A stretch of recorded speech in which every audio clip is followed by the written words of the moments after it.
Hello again, Dr. Kelling, from the safe confines of my home this time. It's great to have you back.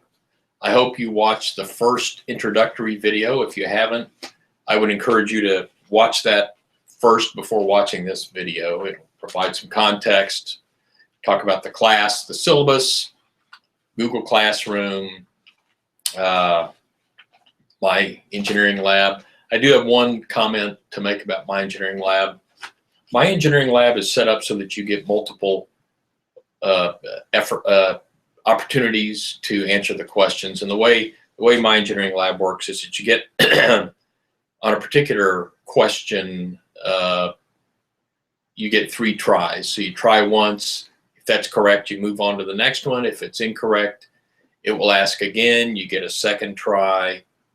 If that's incorrect, you get a 3rd try, and if that's incorrect, my engineering lab will tell you what the right answer is, but you don't get credit for it, but it tells you what the right answer is. You go to the next question. When you're finished with a particular problem, at the bottom, when you've been through all the tries you had, there's a box that says similar exercise. If you click that, it takes you to the same problem with different numbers. That's the second attempt. Pearson has redefined those terms. Attempt and try mean 2 different things. So you get a second attempt where you get 3 tries again. And I've limited it to 2 attempts, but each attempt you get 3 tries. So essentially, you go through it the first time. If you just don't quite understand, you don't get it, you can look at another problem with some different numbers and try her again. I wanted to make sure that that was clear. So let's get started on class material. I have in my hands Wall Street Journal from December 15th, and I just wanted to kind of start the ball rolling on relevance here. And there's an article in the Business and Technology section, Struggling Toys R Us Tries Fuller Stores. And the article talks about the decision that was made to get more inventory and make sure the stores are always full. This cost them money. And they made a decision somewhere along the line to invest in more inventory. They got some money, they made a large investment in additional inventory, and they hope that in the future that inventory will yield to larger sales. That's the kind of thing we talk about in this class. Investments. And those investments hopefully lead to larger returns in the future. So this class is all about money, but I want to start off by saying that money is not the most important thing in your life. It may not be the most important thing in a corporation's life. As a matter of fact, you may be with me, maybe we wouldn't rank money exactly the same place. I would put money quite far down there. In our personal lives, we might put relationships, we might put health before money. But in a corporation, money generally plays a little larger role, despite, we could talk about corporate responsibility as being something that companies think about quite often, which is important. But in this class, ISE 2014, money is king, money is the boss. So our decisions will be based solely on money, and the more money, the better. So let's make sure we have that. Our priorities may be a little bit different, but in this class, we have to make the priorities what the focus of the material is, which is money. Chapter 1 of your textbook introduces you to money, what's called present economy studies. You'll see the kind of problems there are. There'll be some homework problems. And I encourage you to go through there. I'm not going to talk about chapter 1 on a video after the next minute or so. The material that's presented there is foundational to the overall subject of engineering economic analysis. And there are some terms that are introduced there. Of course, terminology in any field is important because it helps us communicate efficiently and effectively. I would expect you to start to learn those terms. So later on, we'll be throwing terms around like, dividends and face values of bonds and depreciation and modified accelerated cost recovery system and things like that. We'll get to those when we get to them. For now, I just expect you to be able to pick up the terminology as you read along in the text and as we work problems here in the videos and later face-to-face. You'll get some questions again on the homework, which becomes live tomorrow, the 21st of December. I'm recording this on the 20th. On the 21st, you can start diving into My Engineering Lab to the extent you wish to do so. Class hasn't officially started yet, but whatever homework that you might want to do early, you're welcome to do that, and you will get credit for it because I'm counting when you do it. So that's good news, perhaps. Now, in this class, we move straight on to Chapter 4. Chapters 2 and 3 are fine chapters, cover good material about cost models and about cost estimation.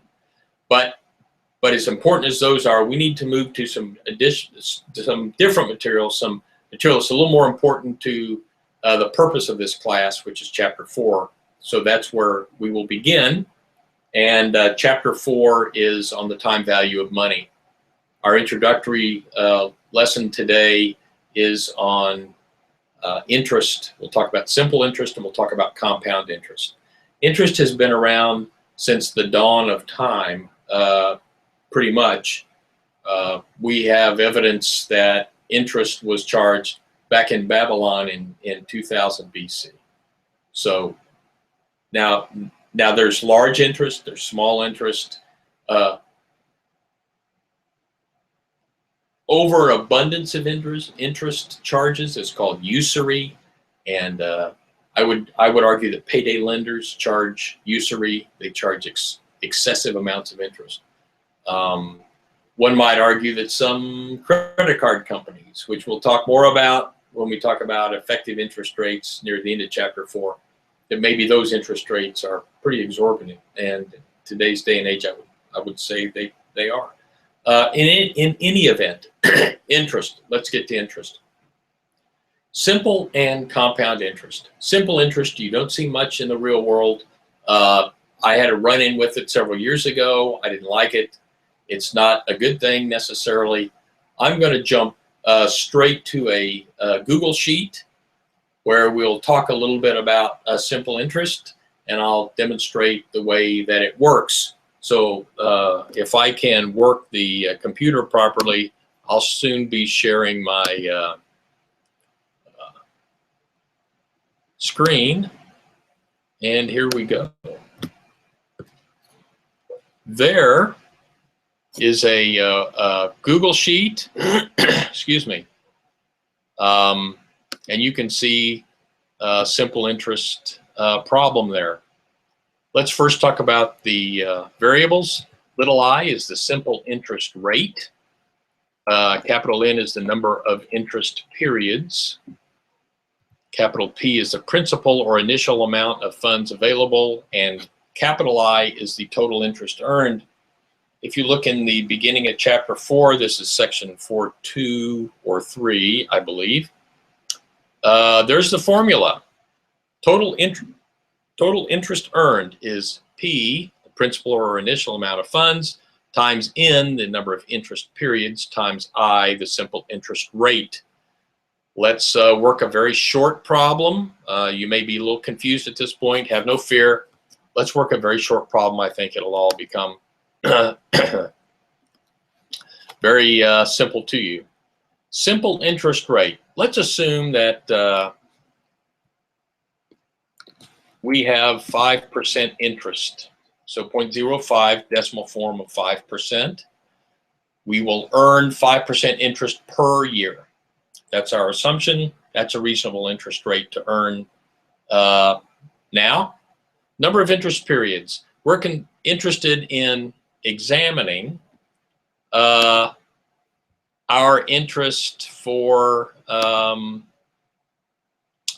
let me see, 3 years.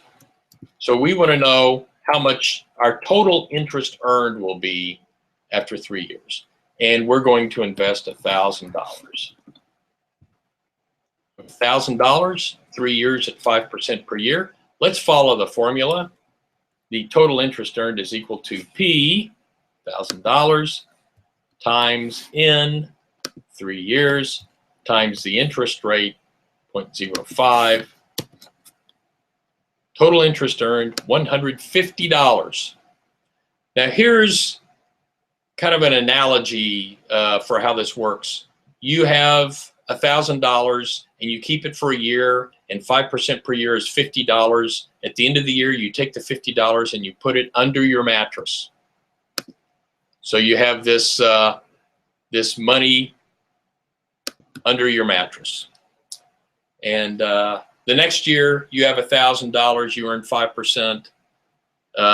That's $50. You take the $50 and put it under your mattress. So you still have $1,000 in your account. And at the end of the third year, you've earned 5% interest on the $1,000. That's $50, and you take it out and you combine it with the other money, the interest you put under your mattress, and you have $150. That's the way simple interest works. And so I want you to understand that the interest is always applied to the initial amount that you deposited. It's not applied to your balance, your current balance. It's applied to the initial amount that you deposited. And that's why you're kind of essentially taking the interest out, taking the $50 out, putting it under your mattress. It's earning nothing. Well, that doesn't happen very often, really, in the real world.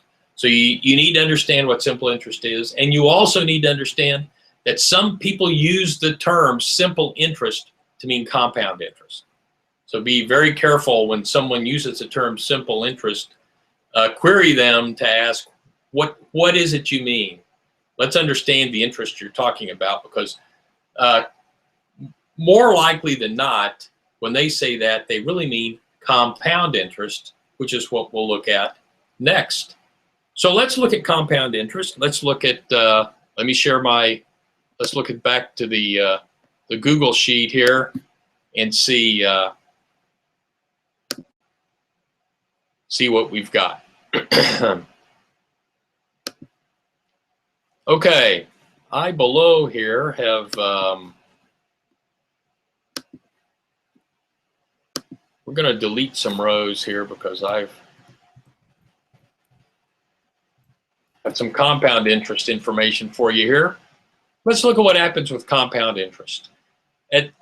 This means end of year. EOY means end of year, and that's the way we'll be solving our problems in this class. All of our cash flows will happen at the end of a period. That period might be a day, a month, a week, a quarter, or a year. We start off talking about years because it's a little bit easier. There's our $1,000 times 0. End of year 0 is right now. Right now. So right now we deposit $1,000. During the year, we'll earn interest. But at end of year 0, right now, we don't earn any interest from the end of year 0 to the end of year 0. So our balance right now is just going to be $1,000. We don't deposit anything for the other years, right? We're just going to put zeros there because we don't deposit any additional money. We just have the $1,000. How much interest do we earn during the year? During the first year, as time passes, we earn 5% on our balance. So this is equal to the 5% times the balance that we have in the account. So we earn $50. So in the first year, so far, just like simple interest. But now, it's like we leave the interest in the account. So my balance will equal the $1,000 I had before, plus the $50 in interest. I'll have $1,050. In year 2, with compound interest, that means that we are compounding the interest that we've already earned. So again, we get 5% return. That's what we earn, but now it's 5% of the $1,050, not 5% of the $1,000. So we get a little more than $50. And if we were to expand this, we would see that we get actually $52.50. That's an additional $2.50, which is 5% of the $50.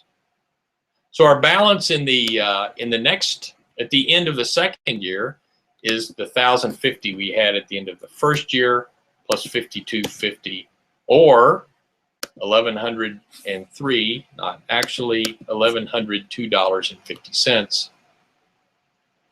Again, we get 5% interest on that. 5% times the current balance. There's our interest in the third year, and our balance at the end of 3 years is the balance at the end of 2 plus the interest. And that gives us 1157.63. What is the interest? How much interest did we earn? Well, we will just sum up the interest amounts.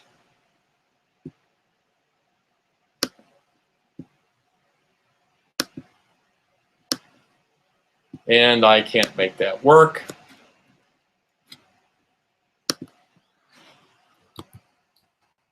Live is tough. Let's just add it up. 158, not really. $157.63 is how much interest we earned in 3 years, compared to 150 with simple interest. You may say to yourself, well, $7.63 isn't really worth getting hung up about, right? It's not. I mean, gosh, it's just not a big deal. $7.63. Well, I would argue that that's right. A venti latte, something at your favorite coffee shop. But what if it were $10,000? What if it were $100,000? What if you, in your company, were investing $10 million? Well, now we're talking about real money. And now we're talking about a real difference. And in addition to that difference, 3 years isn't a long period of time. Perhaps this investment goes on for 15 years. And the secret of compound interest is time. And that is, the longer you go, the more the compounding takes effect. And for example, in retirement, something that people of my age think about, and you should think about today, even just in regular investments, what you want is your interest on your interest to be making more money than you make on your job. That's a good place to be. And this is the miracle, really, of compound interest. It's an amazing thing. And time is your ally, and of course the interest rate is your ally as well. So there's the two differences. Simple interest is where you don't get interest on your interest. Compound interest, where you do get interest on your interest. So the interest is always applied to the current balance. Next time, on the next video, we'll be talking about something called economic equivalence. And economic equivalence takes this concept of compound interest.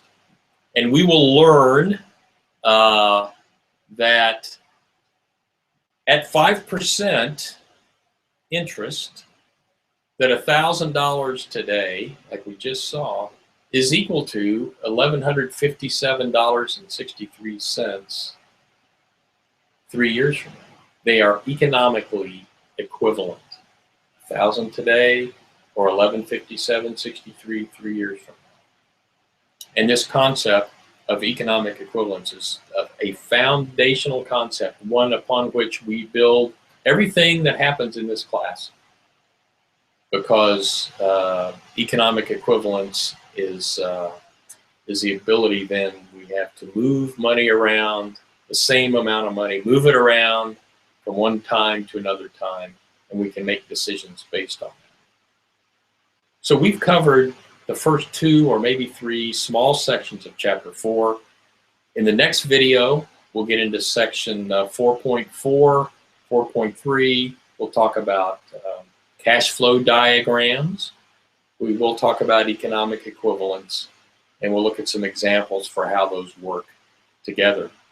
So keep your eyes open for video number 3, and whenever you have questions about any of the material that we're discussing, homework that pops up on My Engineering Lab, please feel free to drop me an email. I hope you have a great day. I'm going to go to the Home Place.